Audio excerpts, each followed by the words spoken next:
Hello, Sagittarius. It's time for your August Tarot Horoscope. So I'm Jenny, and we're going to be pulling a single card for the month of August. I do have a little bit of a cold, and my throat's pretty goobery, so I may be keeping this a little short so that I don't blow up my throat. But who knows? It might go on forever. You know how it is. So we're just going to see what's coming up this month. The first 2/3 of August is Leo season. And then towards the end of the month, we have Virgo season. So that's what's going to be coming up. Just going to shuffle till we get a card that comes up. Could be a while. Try not to throw them on the floor. Honestly, so far, I've had to wait forever for cards to come up. They're just moving slow today. Ooh. All right, how about that one? They always come out as soon as I insult them a little and say they're slow. So anyway, we've got a card for Sagittarius, and we have Page of Cups this month. So this is what we have here. So we have this young man dressed up all fine and dandy. He's got this big cup he's hoisting ahead, and there's this little fish in the cup, and then all around him we have this this red sort of and bulbous sort of ghosty thing that's coming beside him. So we're going to see what that's all about. Page of Cups. All right, Page of Cups. Lightness of heart. The figure in the picture raises a cup on high, wearing his heart on his sleeve. The fish, normally hidden underwater, is clearly visible. The emotional content of the water element, psychic depths, is presented lightheartedly and light-handedly. Our emotions help us to discover something new. This is the card of playfully mastering your emotions and emotional needs. It encourages you to leave the ghosts of the past behind, symbolized by the sketchily drawn figure on the left, which could be a light heart, a heart with eyes, a spectacled cobra, or a phantom of your imagination. This card is all about clearly identifying your desires and fears and acting accordingly.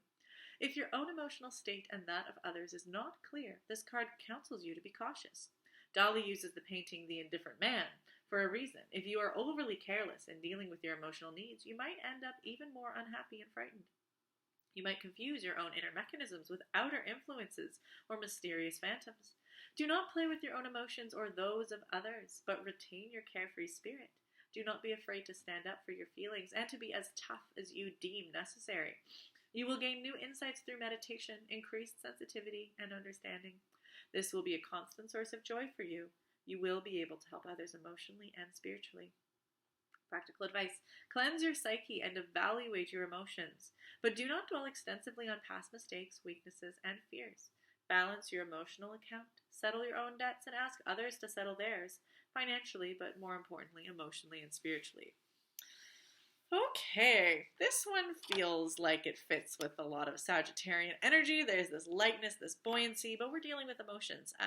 We're dealing with feelings, and feelings don't have to be big and scary. Feelings can be delightful, and really, even the heavy feelings we experience don't have to weigh you down if you're able to have that compassionate disconnect where you are still experiencing the emotions, but you understand that you are significantly more than and beyond those emotional experiences, and they're a season that you get to breeze through. And some seasons they stay really heavy and long, but it doesn't define you, that you can recognize that, oh, I'm a person, I'm a being that is experiencing this emotion.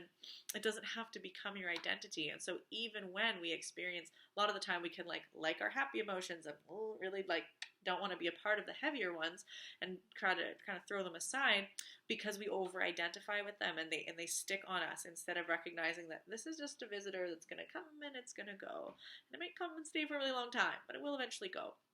And it isn't who I am. So there's this, you can have this lightness about you even when your heart may be feeling very heavy things, or even when things around you cause you to feel strong emotion.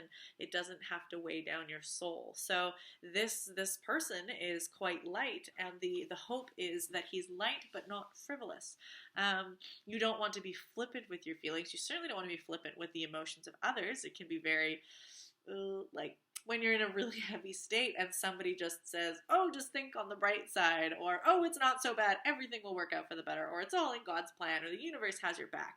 And that may be true, and it may be a very valuable perspective to have when it is organic, but when somebody kind of tosses it on you in a flippant way, it can be very unhelpful. So we want to make sure that we aren't playing with our emotions or with others in a way that is that doesn't show compassion and a realization of the depths that we can go in our emotions, but you don't want to be bogged down by them either. So the page is a student, is somebody who's able to try something new and come at something with a fresh idea.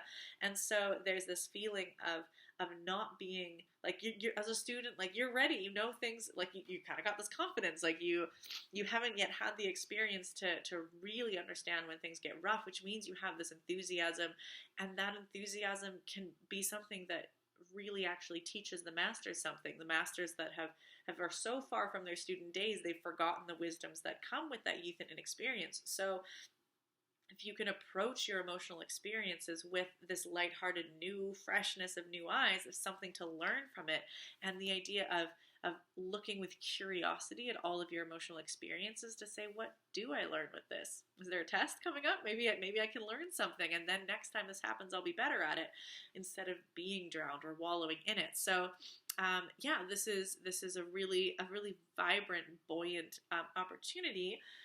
And which is great because we're in Leo season right now. Leo season is a fire sign, so that's already got this warmth and lightness to it, and it'll match well with your Sagittarius kind of buoyancy anyway. But Leo season is all about confidence, and it also has the sense of the young child.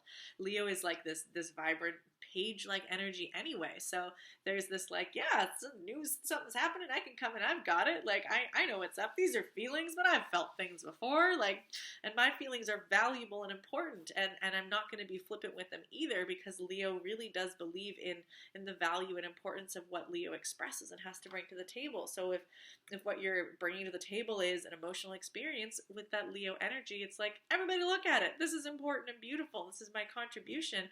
Confidently, not like hiding away and saying, oh, I don't want to bother people with my emotions. So many times we go and lock ourselves behind closed doors when we have yucky feelings because we deem it that other people don't want to see it. Sometimes the most powerful thing for other people is to see somebody engaged openly in their emotional and their rough experiences, because it gives them permission to allow theirs to be seen, to come out of the closet. So the really, really important, valuable contribution you can have of letting yourself be seen no matter what state you are in is so the Leo superpower, and that gives so many people something to see that you have no idea of the impact. Leo is this sort of center stage performer. When you're a performer on stage, you have no idea what the person at the back row of the audience is going to take home from your experience. They may absolutely turn their life around in a fabulous way or become a performer themselves because they were inspired by you, and you're never going to know. You're never going to see that ripple. You don't get that satisfaction of a one-to-one knowing that you've impacted somebody. Leo doesn't always get that experience, but you need to have the courage and the confidence to perform anyway, to stand up and be seen anyway. So that is the invitation to you in this Leo season, whatever your emotional experience is, whether it is a carefree vibrancy that is going to help somebody see some positive energy, whether it's just being honest and authentic and open with a really, really heavy experience that you may be having. Holding that emotional cup aloft and showing it off is going to have ripples to other people that you're not going to necessarily see. And then towards the end of August, we're in Virgo season. Virgo season is like this earthier, more grounded energy, but it's still very it's very flexible. It's a mutable sign, which goes well with your mutable fire sign. So this is a really great time if you have either things you want to be working on or goals you want to work on or things that you've kind of realized through this emotional kind of expression of the earlier month. This is going to be a really great time to be like, okay, like, what do we need to do? What do we want to work on? Let's be efficient here. Let's kind of be critical now. Like maybe, it's important to have this confident expression, but we don't want to just be uncritically expressive all the time. Sometimes you do want to take a step back and say, okay, what's the effect this is having? Is this still valuable? Is it maybe time to step off the stage because it's somebody else's turn to express? Those are all very good Virgoic sort of things to say, okay, now how can I step back from the center and help others, lift other people up? I don't always have to be in the center. But that's a really important thing, to have your time first to shine and then be able to assist others. So that's this sort of turnover. The beginning of the month is very expressive. And then the next part of the month isn't not being expressive doesn't mean putting a lid on it, but it means looking around and seeing who can I pass the mic to, who else now is it their turn to express. So towards the end of the month, really start to pay attention to your community and those around you and think, okay, whose turn is it now? How can I assist them without losing track of your goals and not being like subservient to them? Now it was just we all get to win and play together. So that's what's coming up for the month of August. Yeah, lots of lovely feels, but lots of like enthusiastic energy in there too. So if you have any more curiosity, especially specifically about this Leo season that's coming up, do check out my Leo season astrology forecast. It's still up on my YouTube channel. It's pay what you can, so super accessible, really, really helpful with lots of different info on the transits that are happening at this time, as well as a collective tarot reading. So do check that out. That's going to really help with the Leo portion of this month. And other than that, I will see you next month for September. Take care, Sagittarius.